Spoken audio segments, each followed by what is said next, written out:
Hello, in front of me I've got H10 Plus Smart TV box. In this video I'll show you how to find and manage keyboard settings.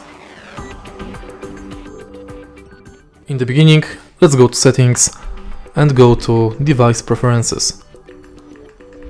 Now let's go to keyboard and autofill, and now you can change the keyboard between Android keyboard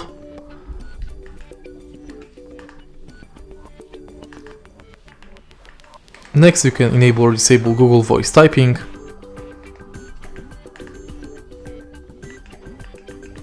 Change languages of the keyboard, preferences, appearance and layout, gesture typing, text correction and advanced.